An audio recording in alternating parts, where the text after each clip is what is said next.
இந்த காதல் வாழ்க்கையை நீ திருமண வாழ்க்கையா மாத்த கூடாதுன்னு உங்களை தடுக்க முடியுமா? அவங்க வந்து சண்டை போட்டாங்கன்னா நான் இது அம்மா வின் பண்றேன், சென்டிமெண்ட் பண்ணாங்கன்னா சுத்தமா முடியாது சார். உங்களை தடுக்க முடியுமா? முடியாது. ஷூரா முடியும் சார். ஷூரா முடியும். ஓகே. எமோஷனல் அட்டாக் பண்ணாங்கன்னா கண்டிப்பா தடுக்க முடியும் சார். என்ன பண்ண கொடுங்க? கண்டிப்பா முடியும் sir. If they say no, you will say no. You also say no. Yes. Okay. Same thing happening actually. தடுக்க முடியும். ஓகே. முடியும். முடியும். கண்டிப்பா முடியும் சார். கண்டிப்பா முடியும். கண்டிப்பா முடியும் sir.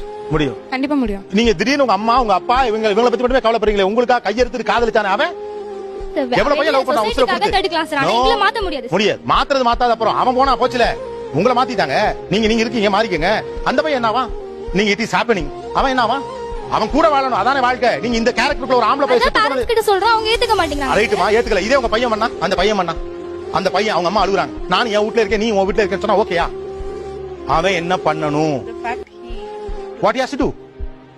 you have to leave He has to leave the home, right? For what? for me. For what? For you.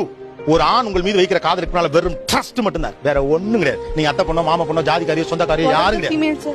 What about the girls sir? Both. அப்புறம் ஏன் இந்த வார்த்தை வருது? நான் தான் சொல்லிச்சேன் ஷாக்கிங் கிளைமாக்ஸ். என் டைரக்டர் அங்க தான் சொல்றாரு இட்ஸ் ஷாக்கிங் கிளைமாக்ஸ். பட் இது எனக்கு ஷாக்கிங் கிளைமாக்ஸ்மா. விட்டுட்டு போறேன் எல்லாத்தையும் அப்படியே இருப்பேன்னு சொல்லி நினைச்சேன். நான் எதிர்பார்க்கவே இல்லை. உங்களுக்கு காதலின் மீது கண்மூடித்தனமான பிரியம் இருக்கணும், அதான் லவ்.